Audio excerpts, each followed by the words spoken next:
Ang Warriors tapos na ang schedule nila para sa February. Meron silang 10-3 record.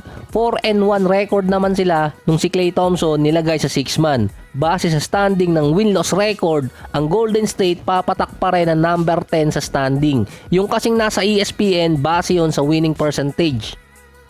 Dahil sa panalo ng Golden State versus Wizards, kung saan nga nakabalik na si CP3, meron ngayon ang Warriors na 30-27 record. Meron pa silang natitirang 25 games.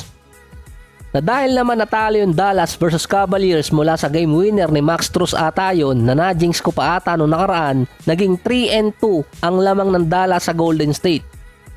Lamang naman ang Sacramento ng 3-3 record kontra sa Golden State, na kapag every 5 set ng games doon, meron dapat ang Golden State ng hindi bababa ng 3-2 record dahil mahihirapan sila maabutan yung top 7 or top 8. Dahil twice to beat pa rin yun. Base sa schedule ng mga games, ito yung mga teams na merong toughest opponent. Ang number 1 doon na mahirap yung schedule base dito sa website ay yung Phoenix Suns. Meron pa sila natitirang 24 games. So base kasi dito sa website, 12 games pa doon na makakalaban ng Suns, mga top teams or yung mas mataas ang schedule sa kanila. Susunod yung Jazz na lamang naman sa kanila yung Golden State at Lakers ng 4-5 record. Ang Lakers naman, pang-7 teams na may mahirap sa schedule so far. So nababago pa rin naman yan every day. So nag-aagawan sa playoffs, 5 mula sa Pacific Division. Tanging Clippers so far yung team na medyo malaki ng konti yung agwat. Ang kaagaw ng Suns sa pwesto naman sa top 6 ay Sacramento. Nasa Suns yung tiebreaker. Wag nga lang magkakaroon ng tinatawag na 3-way tie. Ibang senaryo na yon. Doon papasok kasi yung impact ng Pacific Division. Ito yung games na kung sino ang makakakuha ng panalo dito, sila yung magkakaroon ng advantage sa 7 or 8. So hindi ko kasi sinama yung ibang games sa schedule dahil nga hindi ko naman alam kung ano ang magiging resulta nun.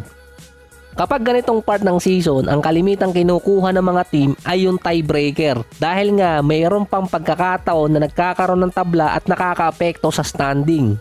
May 2 games pa kasi yung Golden State at Lakers. Lamang ang Lakers ng 1-1 record sa standing. Sunod na game nila, Clippers. So must game win na yon. Kapag nagtabla ang 2 team sa record, posibleng mapunta pa sa Lakers ang tiebreaker kontra sa Golden State dahil lamang sila sa division ranking.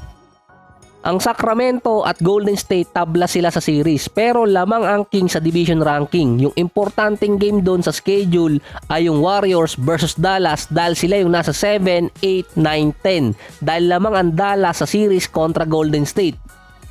May 3 games pa sa pagitan ng Dallas at Golden State. Kapag nagtabla kasi yung win-loss record nila, mapupunta sa Dallas dahil lamang sila dito nga sa division ranking. Para hindi makuha ng Dallas yung tiebreaker, kailangan naman talunin ng Golden State ang Dallas ng 3 beses.